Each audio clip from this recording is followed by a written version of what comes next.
Xavier. Mas estávamos numa tarde com alguns amigos que vieram de São Paulo. Tratava-se de um dos diretores do Banco do Estado de São Paulo, na época, uma das maiores potências do Brasil.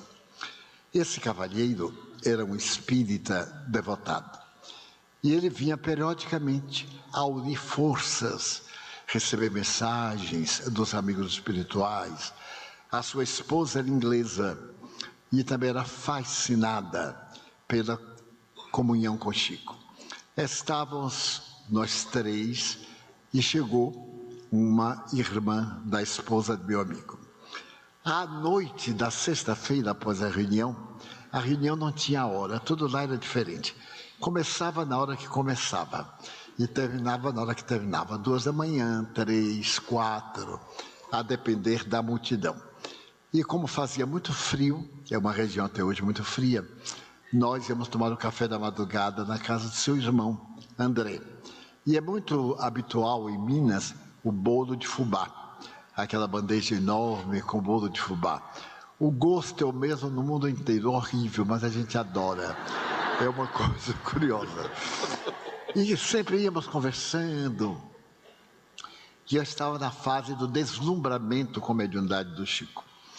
Porque eu havia lido regularmente a doutrina, mas não havia vivenciado os vários fatores da mediunidade. E eu estava braço dado com ele, quando de repente eu senti um perfume de jasmim embriagador. Eu já conhecia aquele jasmim, porque no ano de 1952 eu visitei Natal pela primeira vez.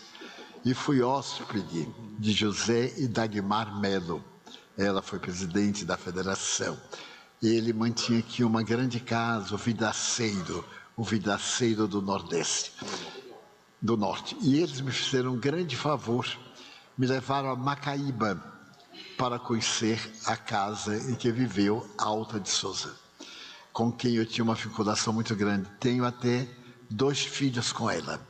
Ela morreu em 1901, mas ela teve criança em 1902 e 1954. 1952 e 54. E eu senti o perfume do jasmineiro que ela havia plantado. Não sei se ainda permanece. Naquela época, eu, como todo mundo, roubei um galho do jasmineiro e plantei em Salvador. Hoje nós temos uns 500 pés, todos descendentes do jasmineiro de Alta de Souza. E quando ao lado do Chico eu senti o perfume, um perfume muito especial, eu disse, coisa curiosa, Chico, esse é o perfume do jasmineiro de Alta de Souza. Ele disse, interessante, mas eu não me dei conta que aquela hora, 3 da manhã, de onde pudesse estar vindo esse perfume. E continuamos a rir subitamente. Ele disse, mas está vindo de você. Você gosta desse perfume? Ele disse, não, Divaldo, até eu tenho um motivo para não usar perfume. E me contou o motivo. Ele disse, mas que peculiar. E fomos andando. Quando nós estávamos próximos à casa do seu irmão, eu senti um perfume de rosas, mas muito característico, de uma rosa chamada Príncipe Negro, que na época eu cultivava. E é a rosa que eu havia dedicado a Joana de Ângeles. E tem um perfume muito especial. Isso mas agora esse perfume é de Joana de Ângeles. Aí eu era muito pateta. Digo, Chico, mas está vindo de você. Eu desconhecia a mediunidade olorífera. Ele disse, não, meu filho, não. Se fosse de mim, seria de Tefon.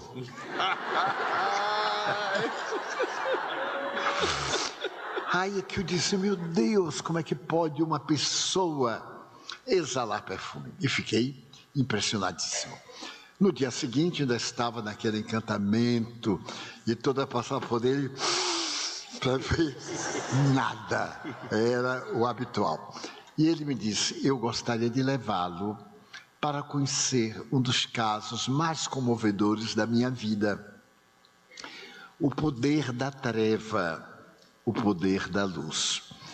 Quando eu era criança, minha mãe me falava muito de uma amiga Esta sua amiga era uma modesta lavadeira. Como minha mãe era lavadeira do Rio das Velhas, um córregozinho que passa a Pedro Leopoldo, as duas eram muito amigas. E depois essa senhora desapareceu e veio a aparecer mais tarde com uma criança muito deformada. E minha mãe dizia, meu Deus, quando eu imagino a prova de Conceição, eu me conformo com tudo que ocorre na minha vida. Mas minha mãe morreu, eu fiquei criança. E passados muitos anos, digamos que 40 anos, eu estava numa reunião e ele se desdobrava. Ficava psicografando a reunião toda, 6, 7 horas, sem parar. Então ele desdobrava do corpo e ficava colaborando com os espíritos. Provas eram os fatos que ele narrava, confirmando. E esta noite, Conceição apareceu-me e disse, venha depressa, porque eu e Lia estamos morrendo à fome. Eu então disse, meu Deus, amanhã, sem falta, eu vou levar os meus amigos lá. E gostaria que vocês fossem, falou-nos aos 4, porque é o caso mais comovedor da minha vida. Lia é deformada. Ela tem uma doença que a impediu de crescer. A cabeça é normal, o pescoço também.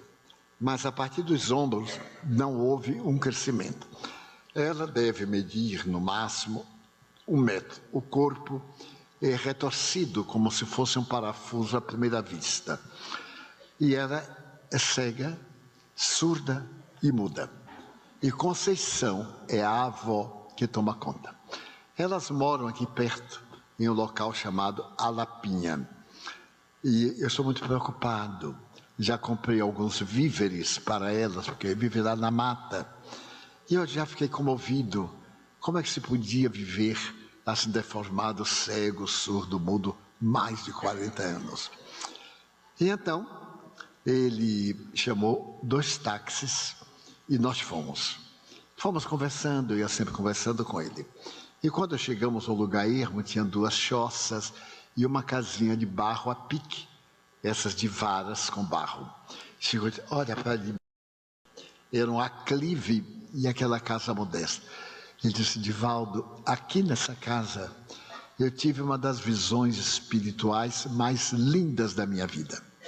A minha visão máxima foi quando eu terminei de escrever o Paulo Estevão. Ao terminar, quando colocou Emmanuel fim, eu vi Paulo desdobrado e Jesus recebendo Paulo. Jesus, Estevão e Abigail. E então eu fiquei aturdido mais de 1 mês, com o esplendor, me narrou os detalhes. Mas, num dia de Natal, há pouco tempo, eu estava muito triste, porque eu sou uma alma sozinha. Meus familiares não concordam comigo. Cada qual tem sua religião, me tratam muito bem, me respeitam. A maioria deles fui eu quem criou. E eu estava na minha casa, sozinho na noite de Natal. E a noite de Natal, como é de ano bom, são sempre noites muito graves. Elas são muito tendentes à depressão sazonal. Na festa de aniversário, em determinadas épocas, a pessoa faz a depressão. É um tipo e uma síndrome da depressão. E eu estava muito triste, porque eu via nos rádios as músicas de Natal, quando Emmanuel me apareceu e me disse, Chico, já que você está sozinho, vá passar o Natal com Lia e Conceição. Leve alguma coisa, porque elas estão com muita necessidade. E eu, pronto, encontrei uma saída fantástica. Comprei algo dentro do meu alcance e chamei o táxi de um amigo e fui. Quando eu cheguei mais ou menos a essa distância, que eu olhei, a casa estava aureolada por um spotlight que vinha do cima, numa tonalidade azulácea, como um verdadeiro festival de bênçãos. Havia uma música no ar e um canto coral infantil. Ele aí começou a trautear a música que eu não identifiquei. E aquilo me comoveu. Quando eu cheguei à porta, levando os embrulhos, estava ali Eurípides Barçanufo. Para quem não sabe, Eurípides Barçanufo foi um apóstolo do Triângulo Mineiro. Ele nasceu, viveu, morreu em Sacramento aos 44 anos de idade. Era portador de uma mediunidade semelhante à do Chico e realizou uma das primeiras grandes obras espíritas do Brasil. Em 1900, ele criou o Instituto Allan Kardec, uma escola espírita no lugarejo de 2.000 almas, e recebeu perseguições as mais duras naquela época. E era um homem de uma mediunidade, ele se desdobrava e tinha bicorporeidade, isto é, aparecia simultaneamente em 2 lugares. Muitas testemunhas eu conheci e conheço. E então, Eurípides me aparece, porém me aparece numa reencarnação anterior. Ele havia publicado naquela época o livro Ave Cristo. E o livro Ave Cristo eu considero a maior obra de literatura romanceada que alguém jamais escreveu. É de uma beleza, meus irmãos. É uma história romana com todos os detalhes da Roma e das Gálias, principalmente de Lyon, a Gália Lugdunense, do ano 184, mais ou menos. E ainda tem muitos vestígios em Lyon, que eu fui visitar. Porém, ele estava nimbado de claridade e me disse: Chico, essas 2 criaturas deformadas são muito queridas do mundo espiritual. Elas resgatam uma prova muito difícil. E nós agradecemos você ter vindo. Vamos celebrar. Vamos celebrar porque é comovedor. E eu passei a noite com os espíritos que vieram visitá-las e elas, que praticamente não entendiam nada, não percebiam, mas não é importante. Eu as conheci em uma noite mediúnica, mais ou menos às 2 horas da manhã. Eu estava psicografando, quando eu vi chegar um espírito como se fosse uma fada, dessas fadas de Walt Disney. Ela muito bonita, uma senhora de uns 60 anos, uma outra de uns 30, vestidas à moda de Carlos II de Portugal, de Espanha. Carlos II de Espanha. Por volta de 1640, mais ou menos. A gola irlandesa de Guipir, e escreveu. E as 2 chegaram junto a mim e eu tive um choque. Uma delas disse assim: Chico Xavier, eu fui muito amiga de sua mãe aqui na Terra e nós lavávamos roupa aqui no Riacho das Velhas. E eu estou numa prova muito difícil, porque a minha netinha precisa de mim. Nós pertencíamos à corte de Carlos II e éramos muito católicas e fazíamos parte da Inquisição. Então nós apontávamos famílias judias e muçulmanas para serem perseguidas pela Inquisição, e o botim era dividido entre o governo, a igreja e o denunciante.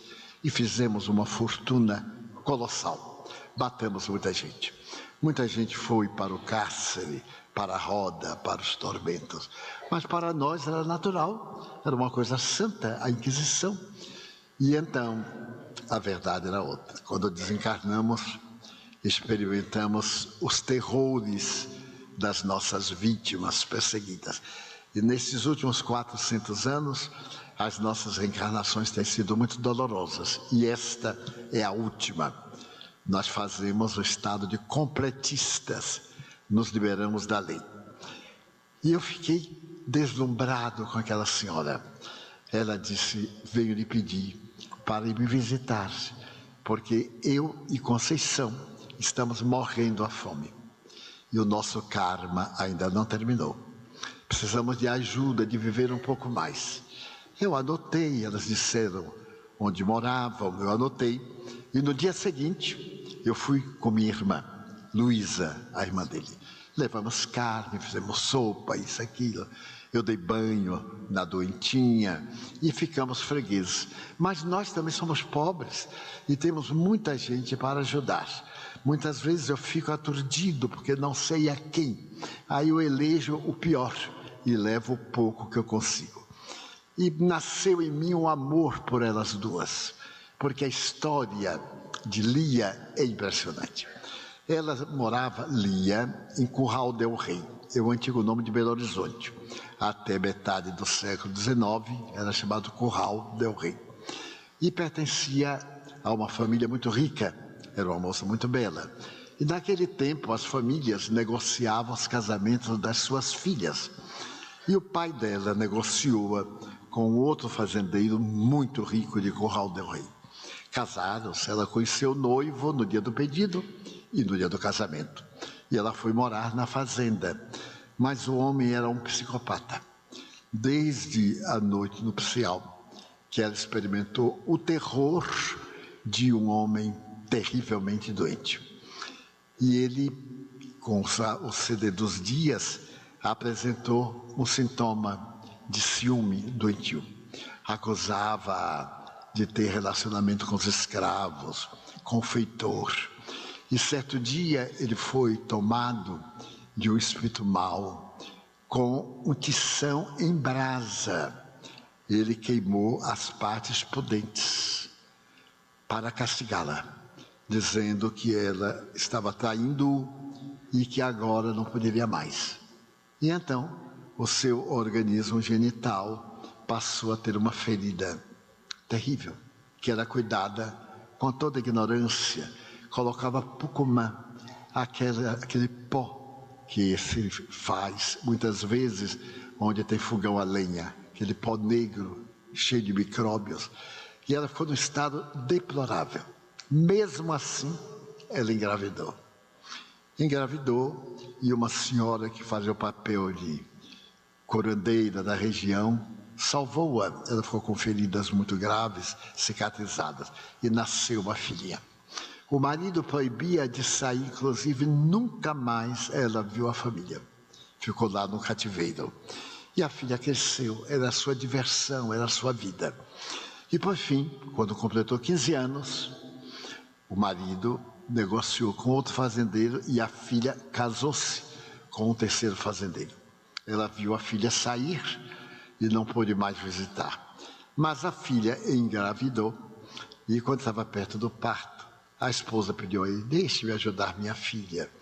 Neste povo ignorante, eu sou a mãe dela, como você pode duvidar de mim dessa forma? E por milagre, ele foi levá-la para que ela tomasse conta da filha. Chegou o momento do parto, era um tempo de muita ignorância, o período de resguardo era terrível, a mulher ficava coberta 3 dias e 3 noites para não tomar vento, para não ver luz, a janela do quarto fechada, infecções, a grande noite da ignorância. E nasceu uma menina. Quando a parteira, a paradeira, expressão usada muito em Minas, quando a paradeira viu a menina, ficou apavorada. Era um rosto normal e o corpo retorcido. Então a mãe exigiu vê-la. Quando pegou nos braços que viu, pegou-a e atirou pela janela. A menina foi atirada, caiu lá fora. A avó, vendo aquela coisa, ficou assim, saiu correndo, pegou a netinha e se aproveitou para fugir. E fugiu com a neta. Desapareceu. Desapareceu e se tornou uma lenda. As pessoas contavam que encontraram uma senhora com um bicho, uma criança deformada na mão, pedindo esmola aqui, ali, acolá. Por fim, elas desapareceram, aparecendo como essas lendas muito comuns da época passada da ignorância. Por fim, elas vieram para Pedro Leopoldo. Dona Lia foi lavar roupa, foi ficando idosa e agora ela estava com 95 anos. E a neta estava com 70. Isso ele me contando diante da casa. Mas, Divaldo, ela é tão bonita. Chica era uma alma cândida. Ele disse assim, o cabelo dela é lindo. E eu, com a imaginação, comecei a pensar naquela Rita Hayworth, que havia sido a mulher do século. Nenhuma mulher era como Gilda, que havia feito um filme. E Manivaldo, eu pentei os cabelos dela. Eu vi aqueles cabelos sedosos, aquela fantasia da imaginação. E ela me sente psicamente. Eu não digo uma palavra, e quando eu entro, ela começa a se debater e a gritar, a ponto de fazer micção espontânea. E é uma coisa, Divaldo, mas ela é linda. Estou levando um pente novo. A minha imaginação criou um quadro. Quando nós chegamos, era uma tragédia. Aquela coisa, aquele chão batido, as varas. A cama era de varas. As varas, no sentido horizontal, formavam uma espécie de um gigo para animal. Em cima, os panos velhos, aquele ser coberto com um pedaço de cobertor e o rosto de fora. O cabelo desgreado, horrível o cabelo. Mas eu olhei assim e Chico disse, não, é linda, meu filho. Eu aí fui o mais hipócrita que pode existir. Eu digo assim, que coisa, meu Deus. Mas que coisa. E ele disse, não está achando bonito não? Eu digo, estou, Chico, uma gracinha. Ainda passei a mão no cabelo. Ele vai quebrar meus dedos, o cabelo estava duro.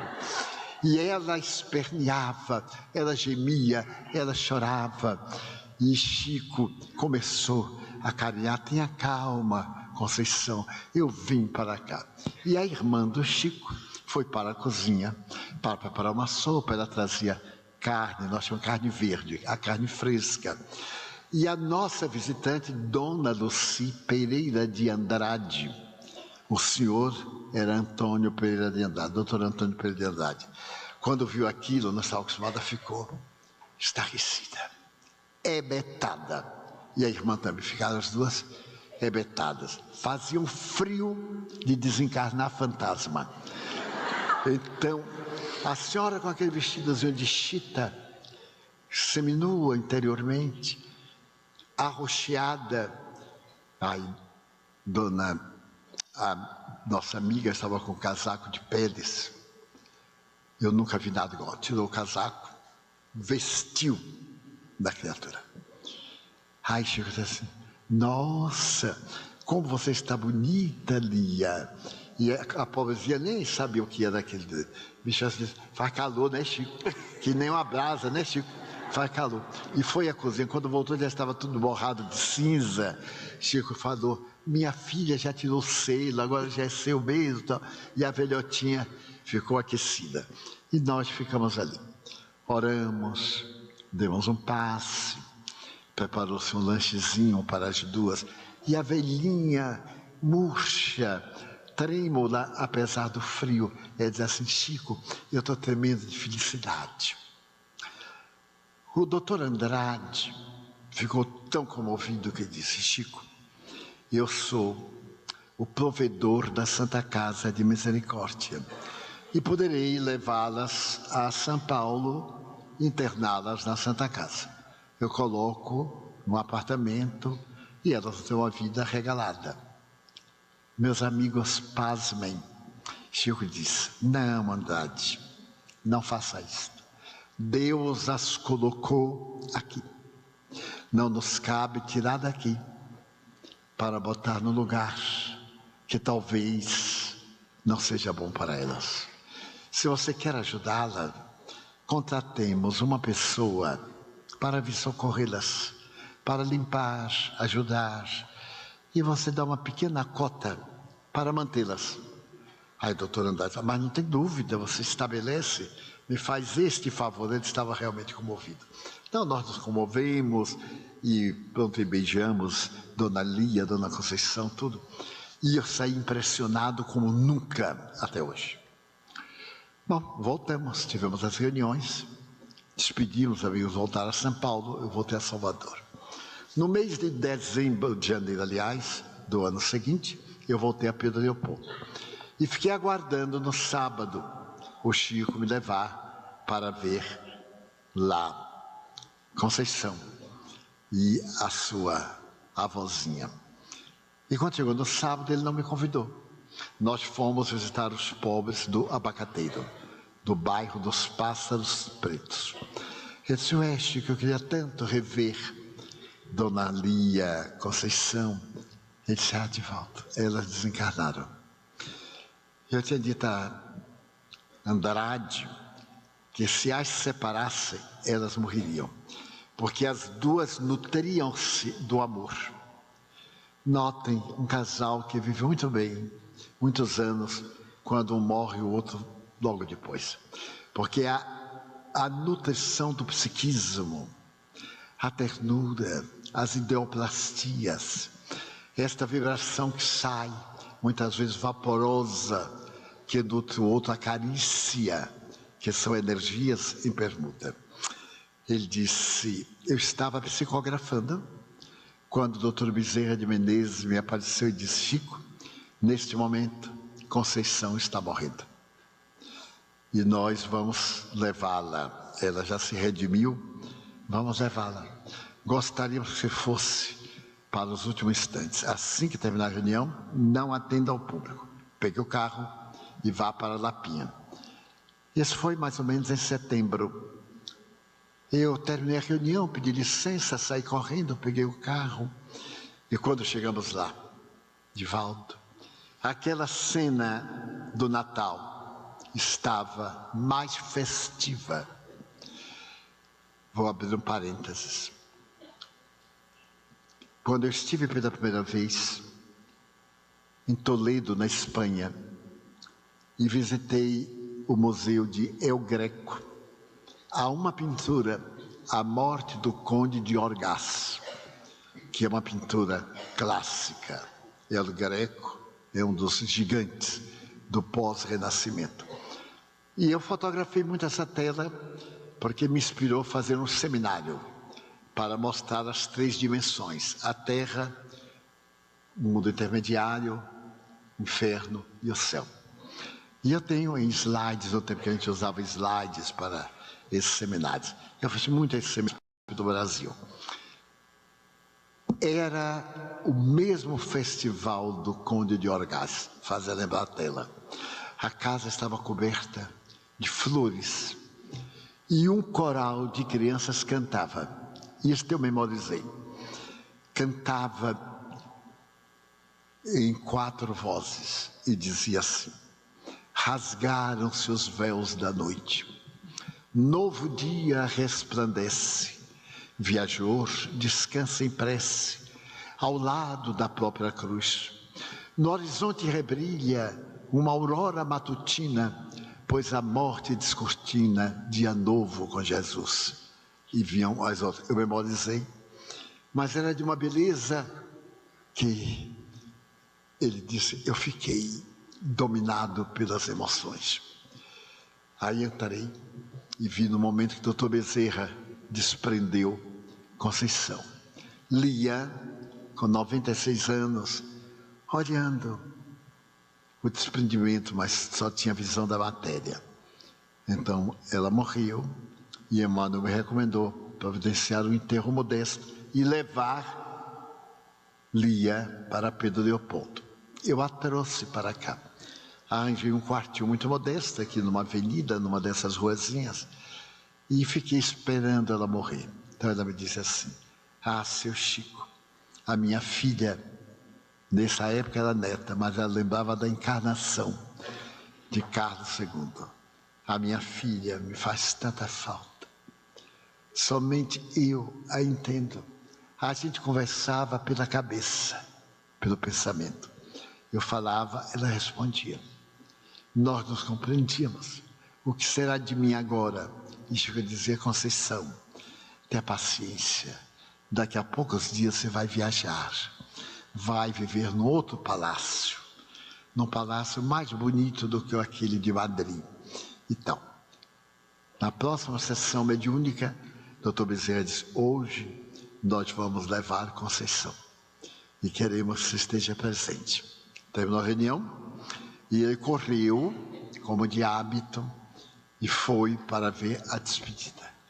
Então, desta vez, Eurípides Barçanufo, apresentando-se como escravo, que foi assassinado por Tassiano. Tassiano era o dono de uma grande chácara em Lyon, nas Gálias, no romance a que me referi, Ave Cristo. O mais lindo livro que eu já vi, que eu já li. E então, Tassiano era filho deste homem que era um grande romano, mas Tassiano era politeísta e o senhor era cristão. E Tassiano veio governar as Gálias por determinação do imperador Diocleciano. E então o pai veio para convertê-lo a Jesus.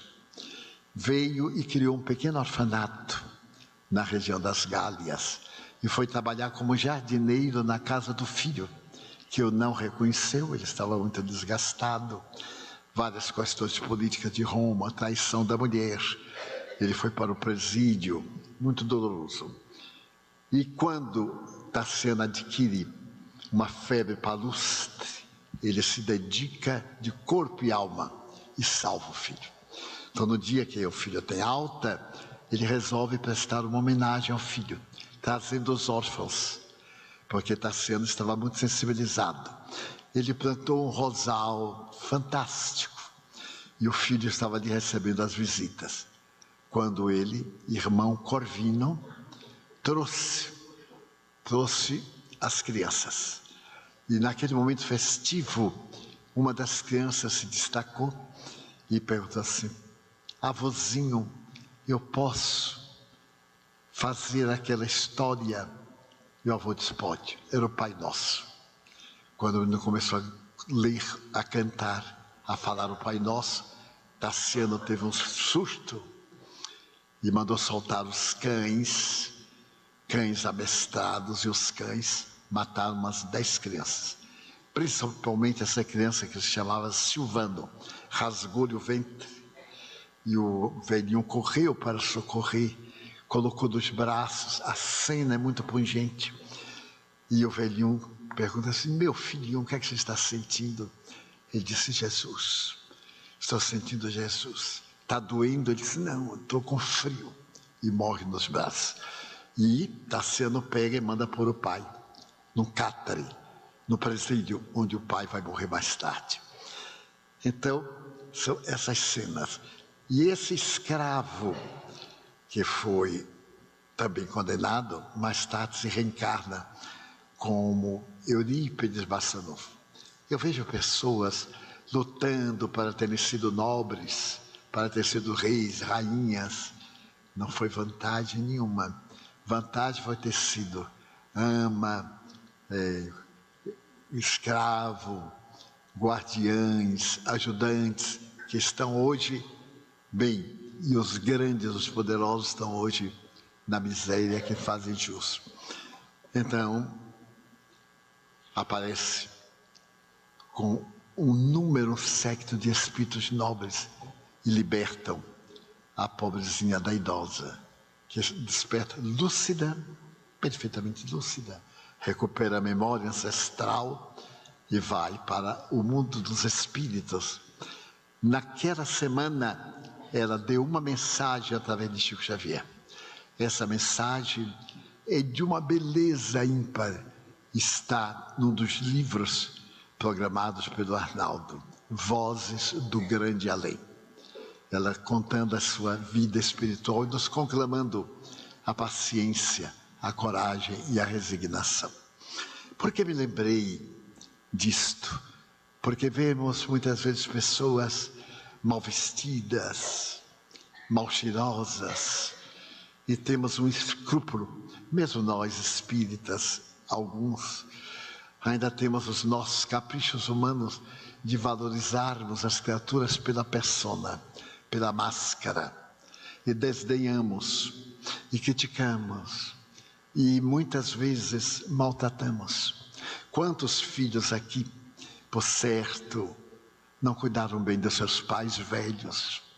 Alguns talvez tenham tido vergonha do pai vitimado por Alzheimer, que derramava comida sobre a mesa, da mãe idosa com Alzheimer, não reconhecer.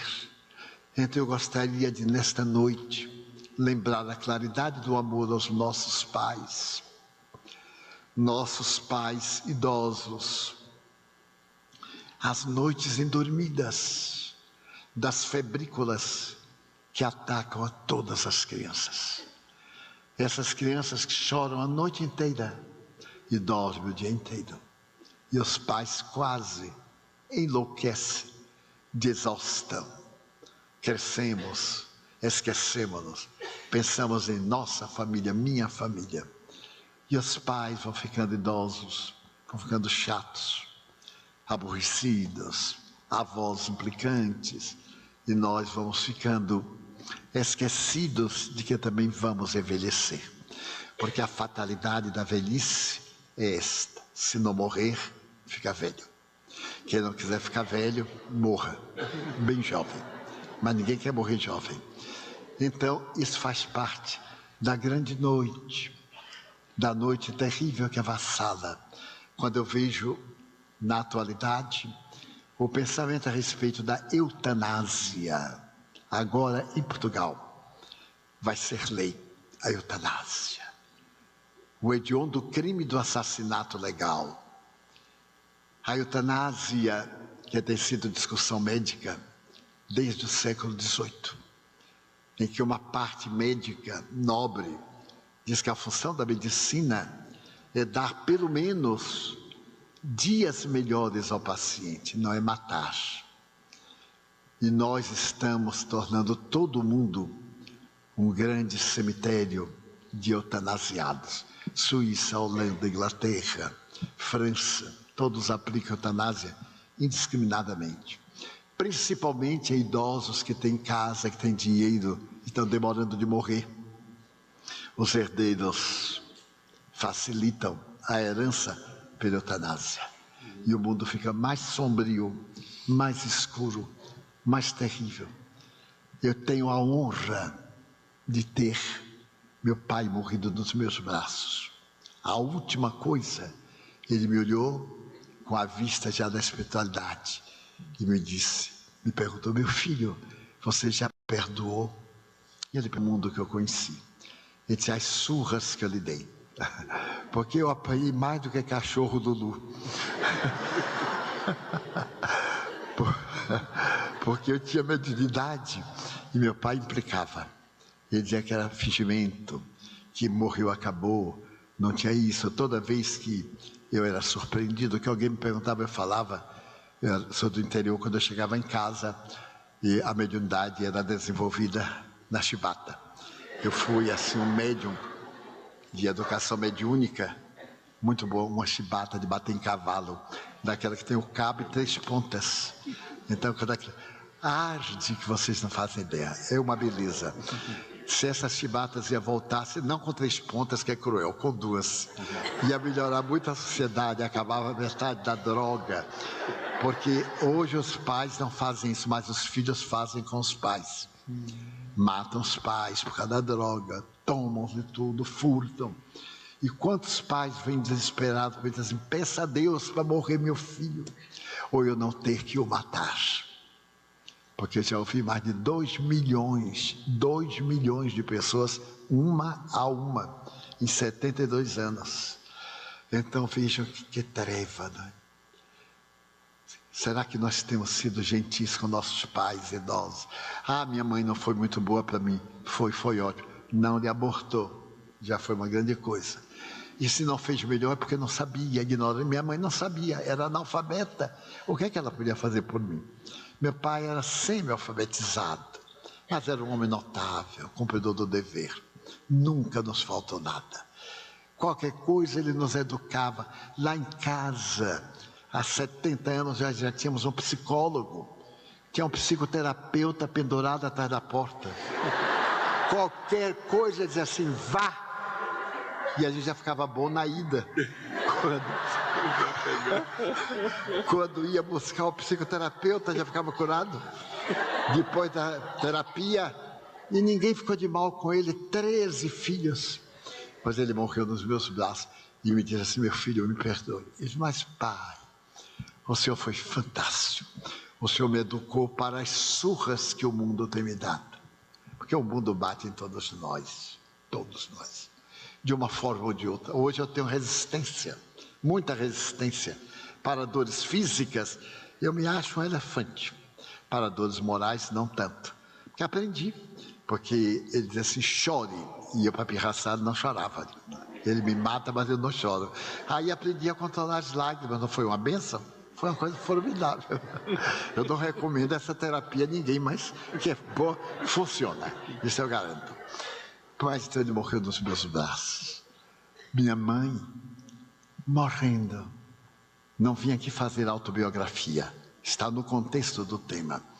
Ela me disse assim, meu filho, na hora que eu acordar, eu volto para tomar conta de você. Eu disse, mãe, por quê? Não vou deixar você sozinho. Era eu e uma irmã de 13. Eu disse, mas eu tenho tantos amigos. Eu tenho amigos que valem mais do que irmãos biológicos. Não volte, mãe. Eu tenho uma família enorme, tenho muitas filhas. Ela era muito simpática, minha velhinha, era linda, tinha olhos verdes, olha que coisa chique.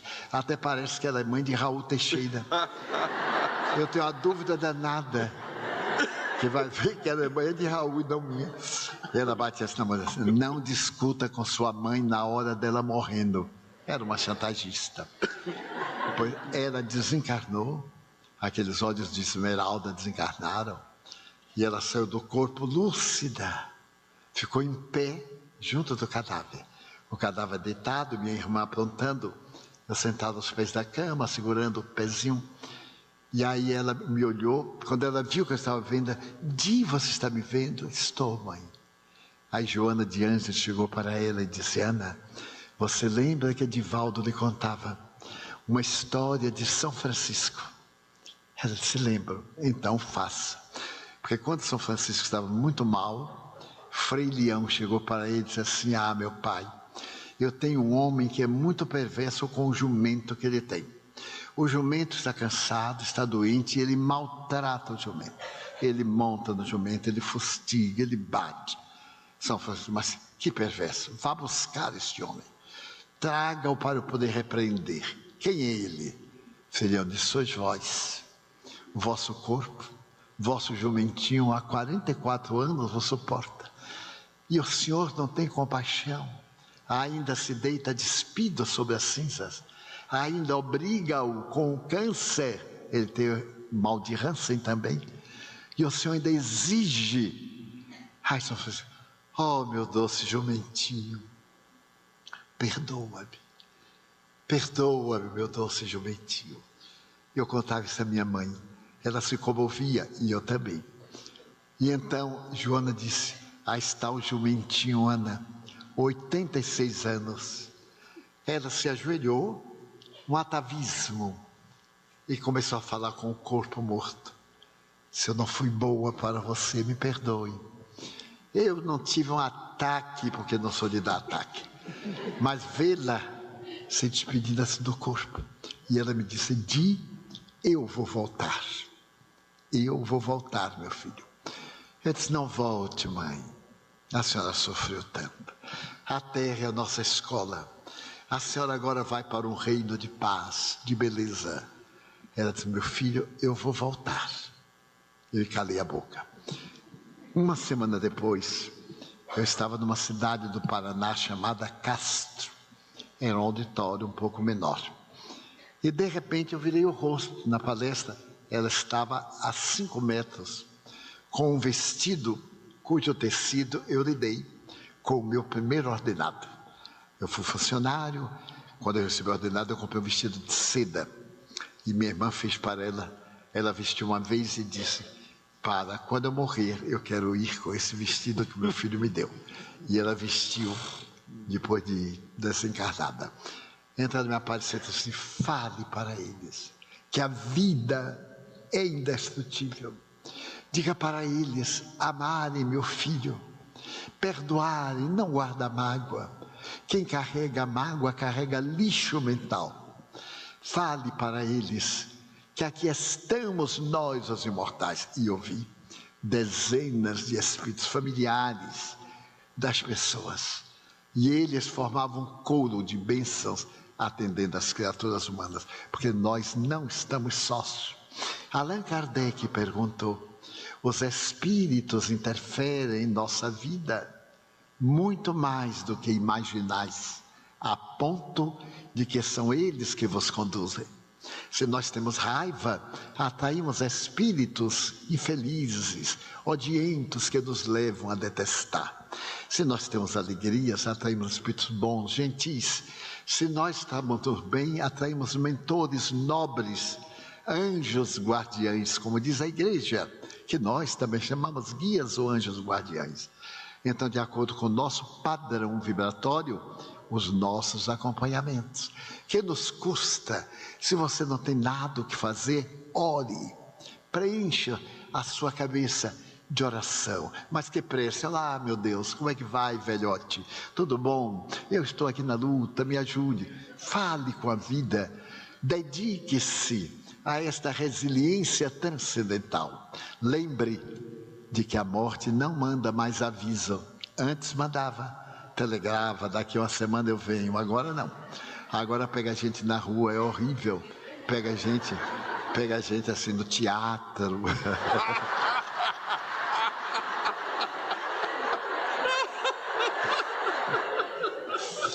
O médico e tudo. Eu ando preparado. Eu estava assistindo uma conferência de um religioso no Canadá para 1000 jovens.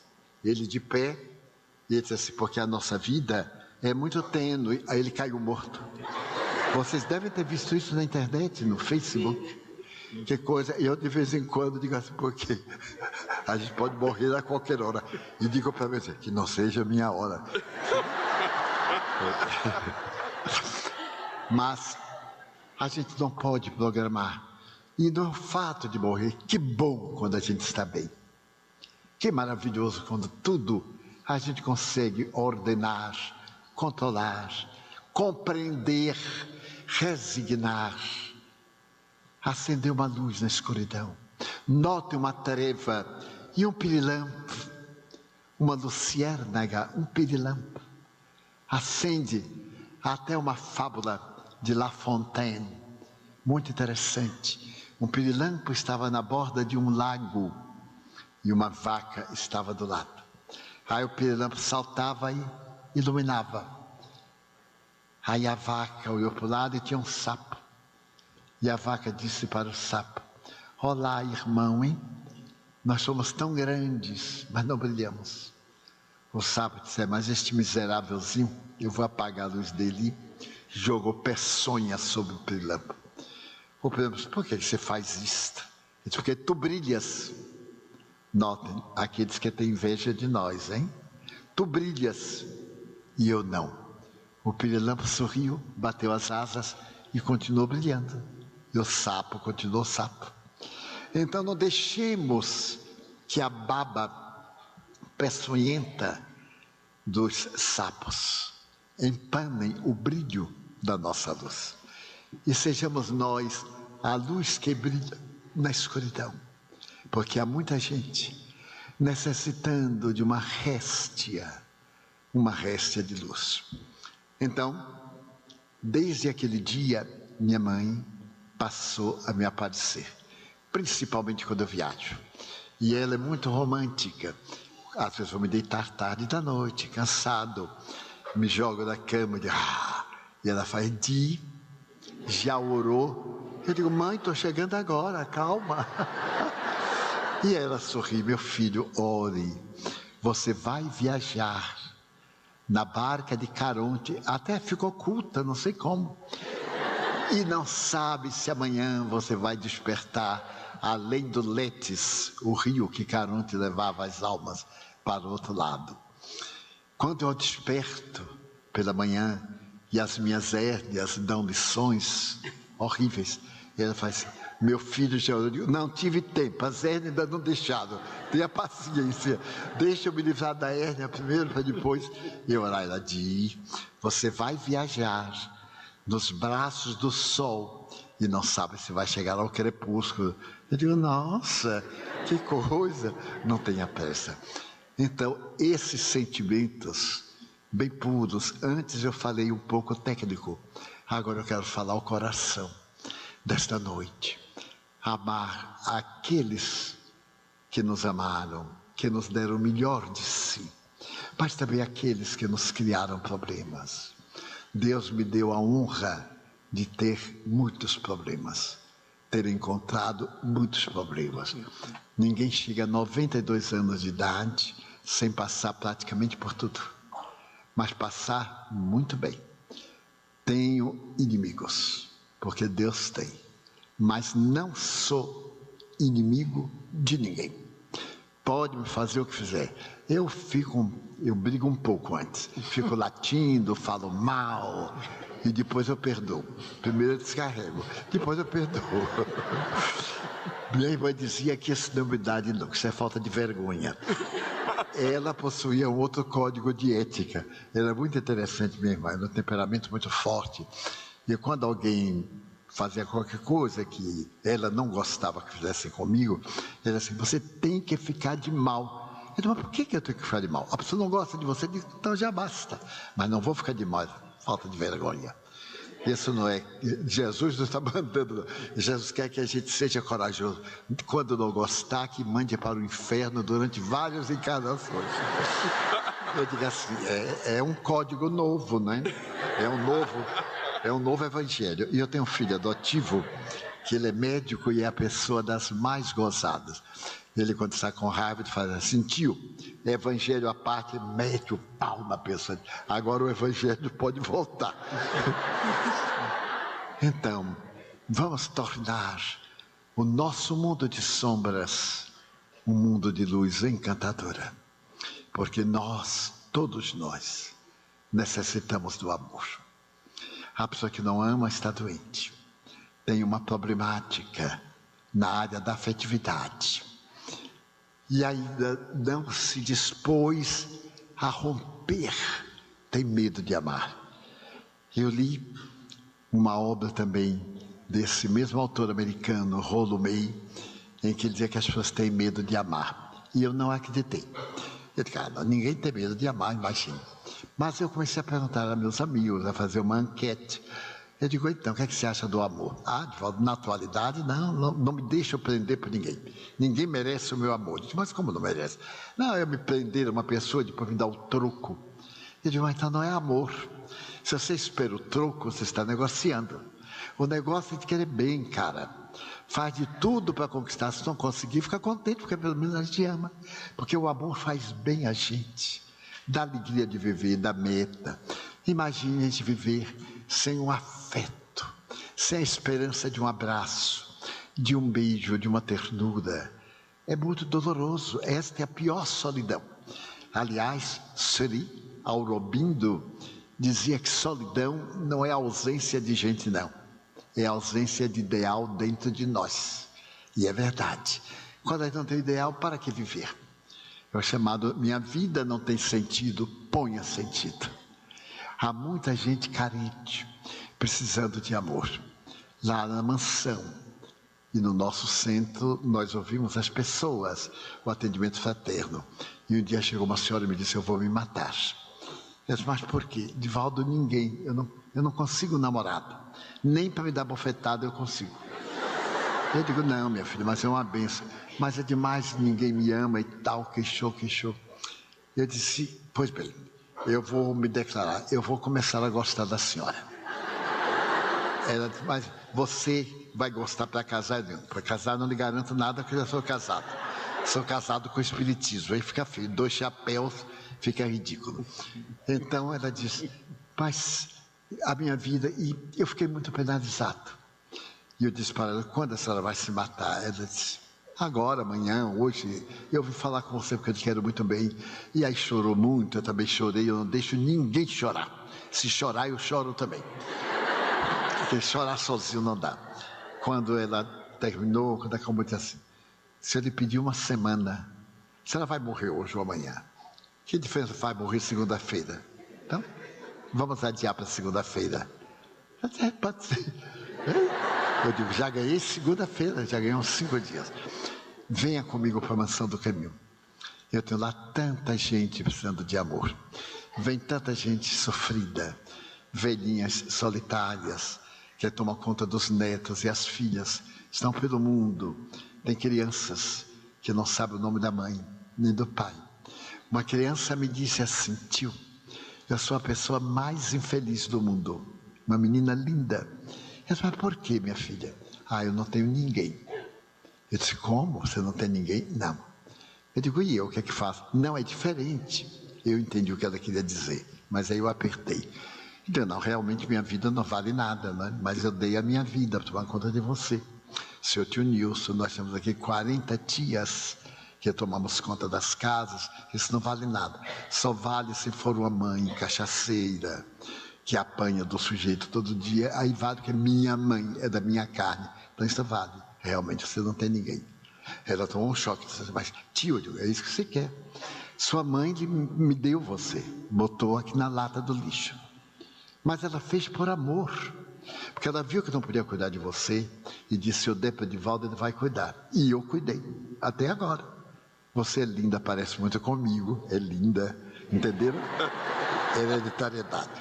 E então, minha filha, você quer ter, olhe a ausência do abandono, né? A marca profunda. E nós lhe demos carinho e damos, já é mãe dobrada. Eu digo: então faça com sua filha o que sua mãe não fez com você. Mas então cada um dos nossos filhos, 684, tem mais ou menos essa história. E eu disse para a senhora: venha me ajudar, venha amá-los. Eles nunca lhe vão dar nada, nem eu quero. O que é que eles podem me dar? O que podem me dar é o que estou dando a eles, não quero.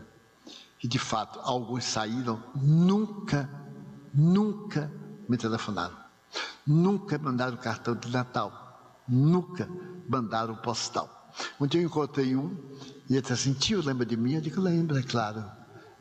O senhor perdoe eu não lhe escrever? Eu digo: não, meu filho, você não lembra de mim, eu também não lembro de você. Ele começou a chorar. Sabe o que é? Eu tenho vergonha, eu tenho constrangimento, porque cada alma é uma alma. Lembra do que eu falei antes? Diante de uma alma, a tese de Jung: podes ter a sabedoria que tiveres, nós estamos diante de uma alma. As almas somos abismos intransponíveis, nem nós conhecemos. Muita coisa em nossa vida depende do momento. Eu todo dia me digo: não me permita um momento infeliz. No momento infeliz a gente perde tudo. Tem um surto de loucura, uma ira, um ódio, uma perda. Nossa mente é tão delicada. Este equilíbrio a que chamamos normalidade não existe. Pergunta para o psiquiatra: todos nós somos um tanto quanto. Então o equilíbrio é exatamente este peso da lógica com a razão e com o respeito às leis estabelecidas. Isso é a normalidade. Mas basta alguém pisar no pé, já uma descarga de adrenalina, e a gente perde a razão e comete um crime. Quantos crimes são cometidos no momento infeliz? Eu visitei muito penitenciária, muito. Depois não pude mais, o tempo não me permitiu. Quantos assassinos me revelaram? Ai, se fosse hoje. Hoje pensam diferente. Então a nossa proposta da luz nas trevas é: não permitam a escuridão. Acendam uma luz, a luz da bondade, a luz da esperança. Joana de Ângeles me diz: nunca deixe ninguém sair de você sem levar um pouco de você. Um sorriso. Quem é que não pode dar um sorriso? Um aperto de mão, uma palavra gentil, uma esperança. Mas não deixe sair sem levar algo de você. Numa vida longa eu tenho visto isso e tenho encontrado as respostas no mundo inteiro, em situações muito difíceis, situações no exterior muito difíceis. Encontrei sempre alguém. Certa feita em Londres, um fiscal aduaneiro implicou comigo. Ele estava revistando e eu levava uma importância para a Mansão do Caminho. E declarei, felizmente eu declarei. Ele disse, mas é proibido por lei, o senhor só pode levar até $10.000. E devia ter uns 12 ou 15. Eu disse, eu sei, mas o senhor acha que eu ia rasgar e jogar fora? Não. Nós temos uma casa, peguei o computador, mostrei, abri e deram. Então eu estou levando. Então ele me disse assim, o senhor terá que passar ali. Ia ser em inglês, hein?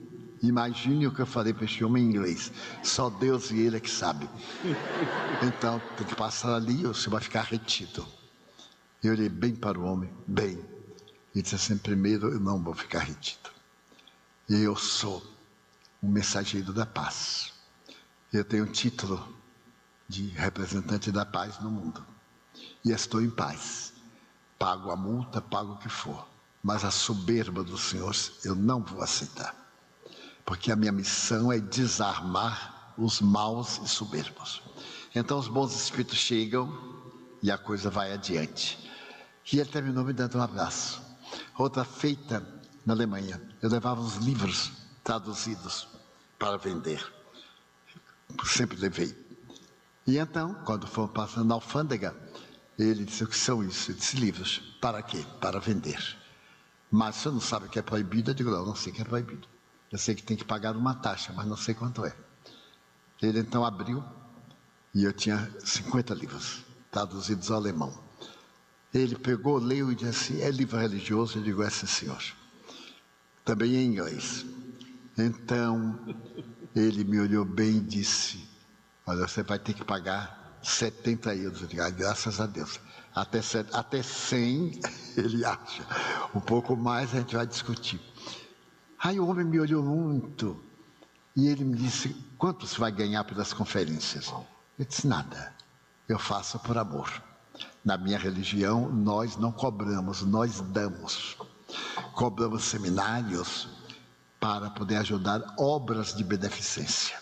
E damos livros para não parecer que o seminário é cobrado. Para ver que é uma permuta e o pouco que dê de lucro em benefício dos outros. Porque as doações não são suficientes. Ele me disse, é uma situação penosa, porque o chefe da aduana está aqui. Eu digo, o senhor chama para falar. A minha tradutora está aqui fora. Se o senhor me permitir, eu vou chamá-la, porque ela é minha tradutora ao alemão. Pois o homem ficou tão magnetizado, que ele disse, pois não, pode chamar. É proibido entrar uma pessoa na parte interna. Edith veio... E eu digo, olha, Edith, conversei com este cara, eu já amancei o que pude, agora o resto. Ela aí conversou com ele e tal. Ele dispensou, falou com o chefe, dispensou a multa. Eu quis dar um livro, ele não aceitou, porque pareceria pagamento. E eu disse, então vá me ouvir, o senhor vai gostar. Ele disse, com certeza. Pelo menos eu vou lhe fazer rir. Se o senhor não puder nada, porque alemão não ri nas palestras. É uma tragédia. Eu conto um caso alegre, a brasileirada ri, porque eu vou falando em português e o tradutor vai atrás. Aí dá aquela gargalhada. E os alemães ficam sem entender. Quando passa a gargalhada brasileira, a tradutora faz a transversão, e aí os alemães dizem, eu garanto que o senhor vai rir. E hoje eu boto os brutos para rir, gargalhadas baianas. Pois bem, quando eu estava na palestra em Munique, eu vejo um bracinho lá, acenando para mim, que eu olho, era o homem rindo. Eu aí digo, agora eu vou dar uma piadinha, né, para ajudar. Ele vai virar cristão, vai ser o irmão Alegria. São Francisco tinha, eu também posso ter, irmão Alegria.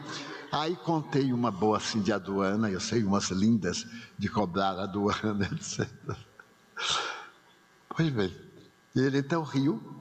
Vimos, deixei-o e ele hoje frequenta a turminha, porque nós nascemos para fazer o outro feliz, para envolver em ternura e esperança.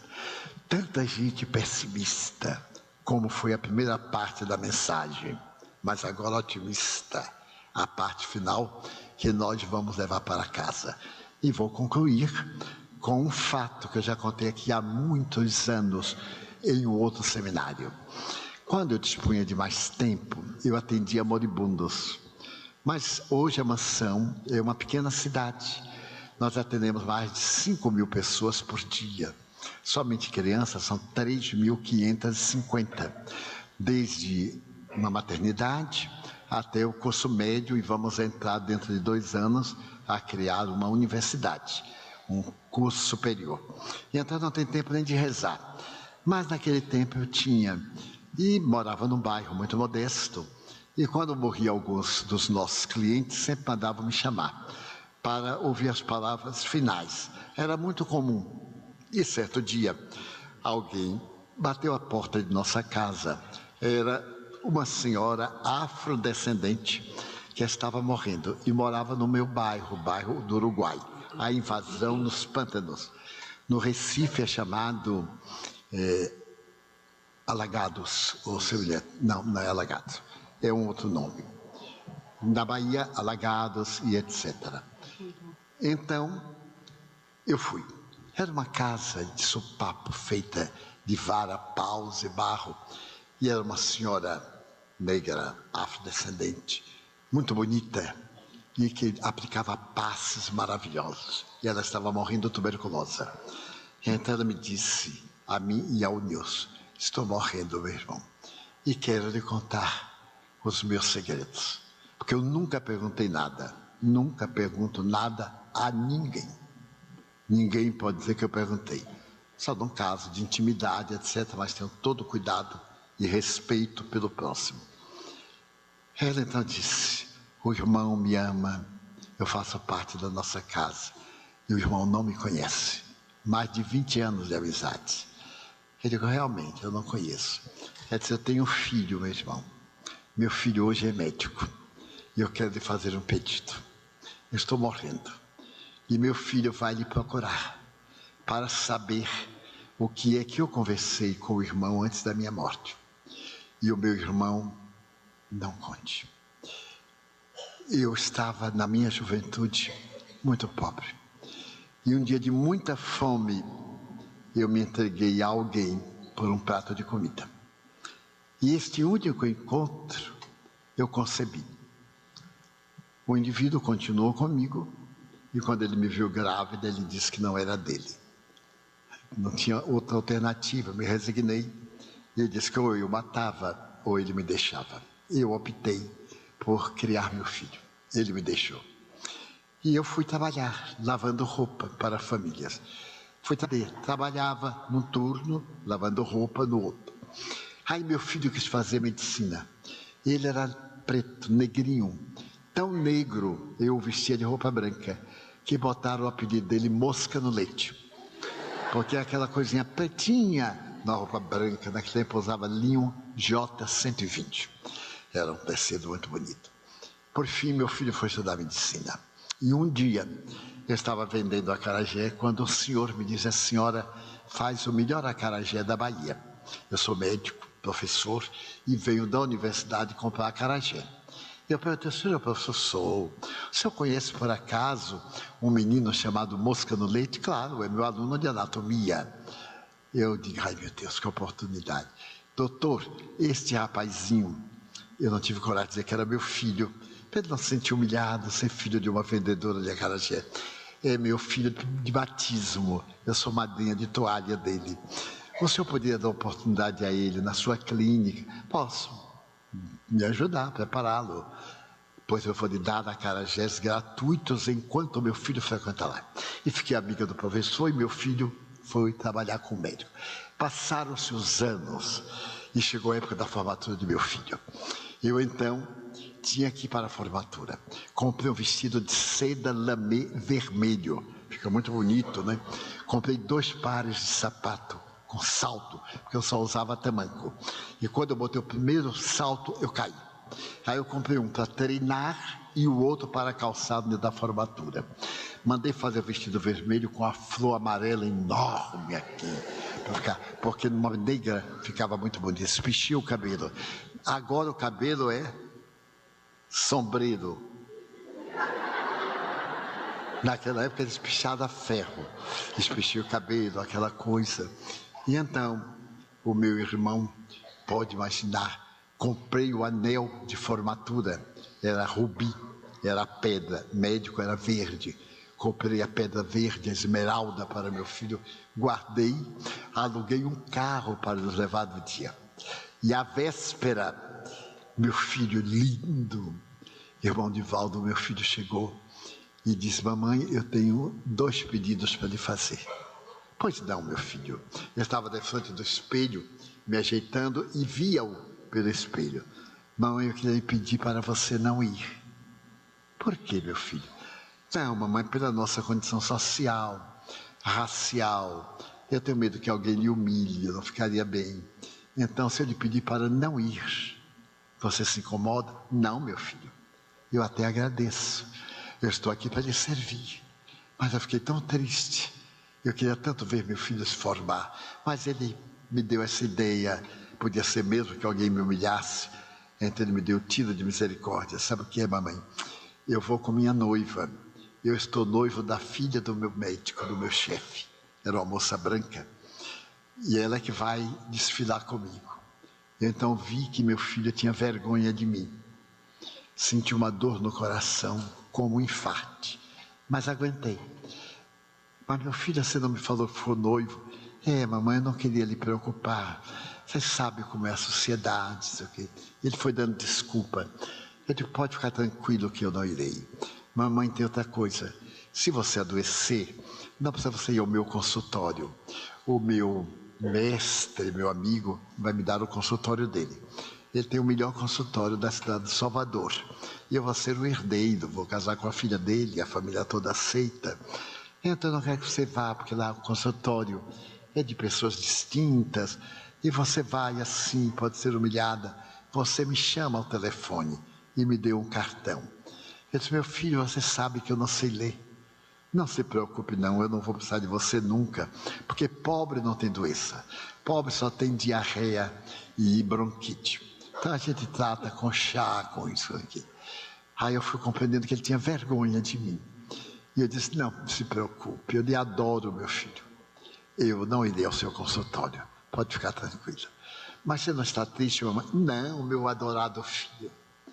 Meu irmão, ele saiu, sem olhar para trás, e disse: o que eu tinha de melhor eu já levei. O resto você dê para os pobres. Aqui no bairro eu não volto mais. E não voltou, nunca mais, meu irmão. Eu continuei na minha missão. Os amigos me falavam que ele é um homem ilustre. Ele foi para o estrangeiro. Nós estamos vendo ali aquele baú, recorte de jornal. As pessoas me contam, eu compro jornal, recorto e guardo. Mas não sei ler. E agora eu vou morrer. Eu sei que ele vai lhe procurar. Porque meu filho é bom. Notem as mães, meu filho é bom. Isso é coisa da ilusão da juventude. Quando ele morrer, ele vai lhe procurar. Diga que eu o amei até a hora da morte. Você diga assim: senhora, diga, eu o amei e vou pedir a Deus para ajudá-lo. E morreu dos meus braços. Teve hemoptise, morreu asfixiada. Nós enterramos, queimamos a casa. Daí uma semana eu estava atendendo a fila, quando eu olhei, mosca no leite estava lá. Aí eu olhei bem, ele veio e disse: Edivaldo, eu soube que o senhor visitou uma senhora na rua do Uruguai. E morreu há poucos dias. E ela é conhecida da minha família. Eu queria saber o que é que ela conversou com o senhor. Eu perguntei: você é o que dela? Nada. Eu digo: então, eu lhe peço licença para não lhe dizer. Porque como médium, eu tenho minha ética. E o que me dizem, eu não passo. O senhor vai me desculpar. O senhor não vai dizer a doença dos seus pacientes aos outros, né? Não, meu irmão, é a mesma coisa. Mas, senhor Edivaldo, eu preciso de saber. Mas o senhor precisa para quê? O senhor não é nada dela. Mas o senhor não poderia me dar uma ideia? Eu digo: não, senhor, não posso. Ela falou muito, eu digo: falou bobagem. Essas coisas assim da hora da morte, essas coisas, falamos até a hora que ela morreu. Mas Edivaldo, por acaso, ela falou a respeito de algum familiar? Eu digo: não me lembro. Ela disse que tinha filho, eu digo: não me lembro, honestamente. Eu não me lembro. Eu digo: comigo este neguinho vai pagar. Ele vai, com todo amor, não é? Vai. Vai pagar. Ninguém aqui é vingativo. Então, ele se aborreceu. Eu disse, olha, não vejo razão você se aborrecer. O senhor está desejando que eu quebre a minha ética e eu não vou quebrar. Mas o senhor não me dirá hipótese nenhuma, diga hipótese nenhuma. O senhor não é parente? Não posso dizer. Ele disse, daí uns dias, lá estava ele, eu digo, ele vai dizer que é filho, ou então eu não conto nada. Seu Edivaldo, lembra de mim? Doutor, o senhor é inesquecível. Pois é, eu gostaria muito, eu tenho um parentesco com ele, eu digo, já melhorou. Agora que parentesco é esse sobrinho, neto? Não. É assim, não sabe? Eu digo, não sei. Eu digo, você é filho? É filho? É isso. Eu digo, o senhor teve a mulher mais notável que eu conheci. Sua mãe foi uma dama. Foi desses espíritos nobres que dignificam a sociedade. Eu conheço muita gente. Eu tenho uma vida pública naquele tempo de mais de 50 anos. E o senhor tem uma clientela, também eu tenho. E a sua mãe foi uma das damas mais honoráveis que eu conheci. Ela me falou sobre o senhor. Ela me falou que o senhor ia me procurar. E que eu lhe dissesse apenas isto, que o amou até a hora da morte. Mas ela não falou nada de perdão, não, absolutamente. Que há alguma mágoa, eu digo, nossa, como ter mágoa? Nesse momento eu vejo-a entrar, chorando, e abraçar o filho.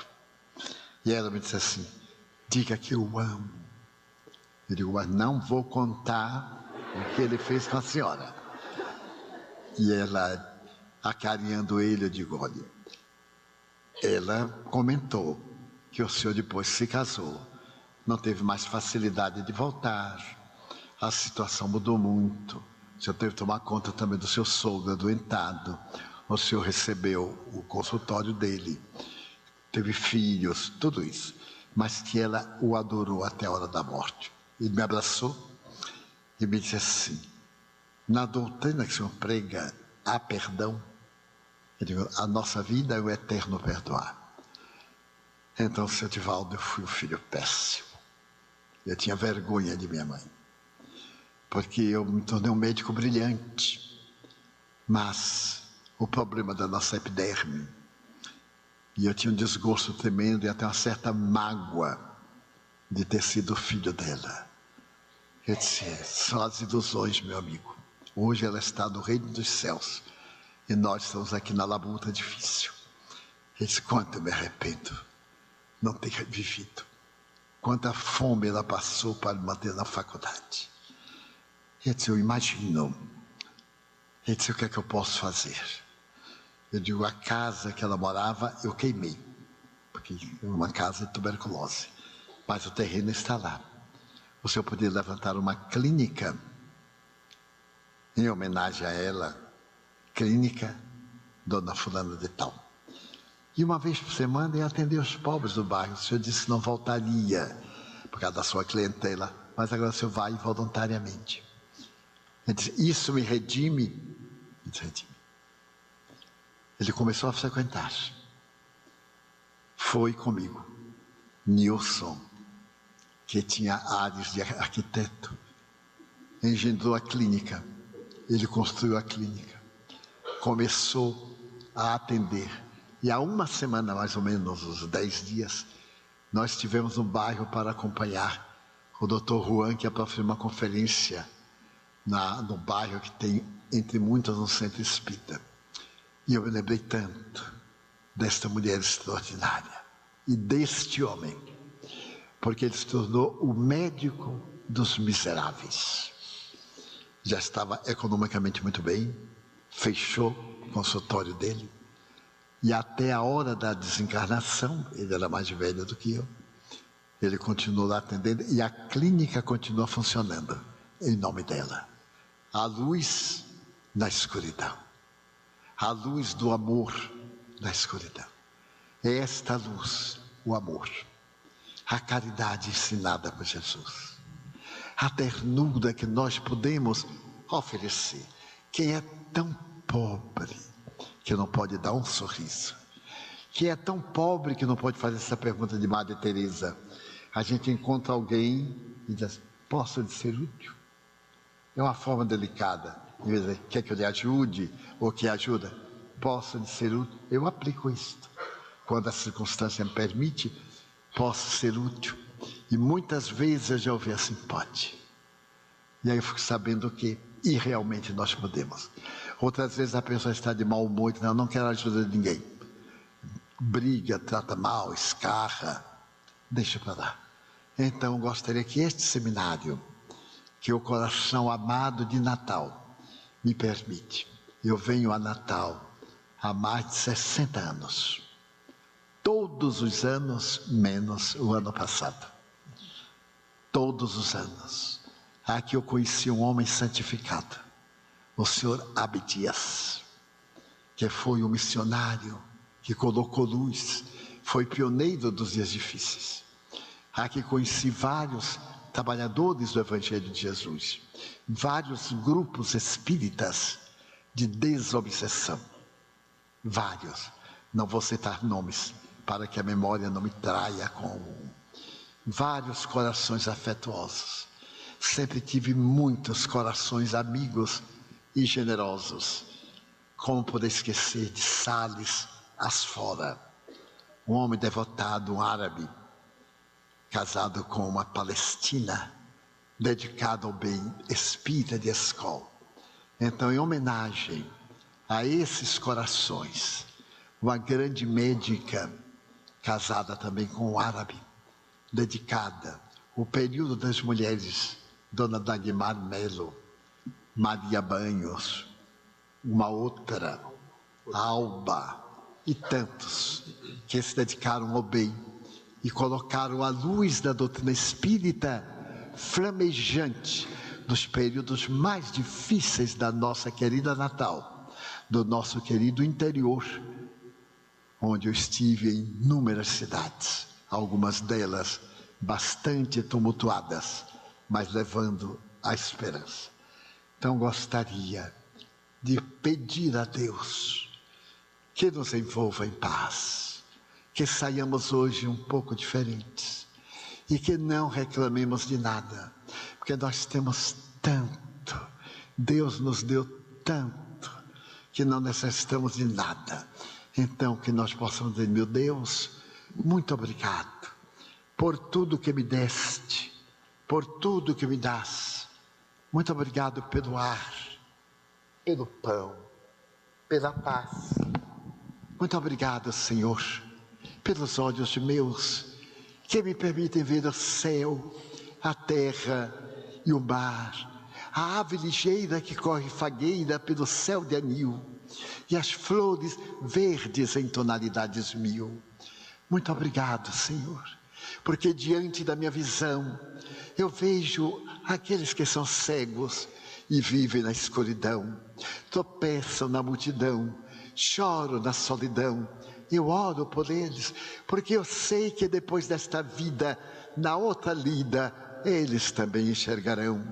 Muito obrigado, Senhor, pelos ouvidos meus, que me foram dados por Deus, ouvidos que ouvem o tamborilar da chuva no telheiro, a melodia do vento nos ramos do almeiro, as lágrimas que choram dos olhos do mundo inteiro, ouvidos que ouvem a música do povo que chora do morro, na praça cantar, a melodia dos imortais, que se ouve uma vez e não se esquece nunca mais.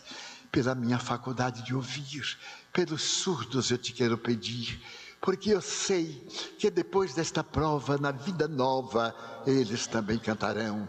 Obrigado pela minha voz e pela sua voz, pela voz que canta, que ensina, que alfabetiza, que legisla, que trauteia uma canção, e que o teu nome profere com dúlcida emoção. Diante da minha melodia, eu quero rogar por aqueles que sofrem de afasia. Eles não cantam de noite, eles não falam de dia. Oro por eles, porque eu sei que depois desta prova da vida nova cantarão.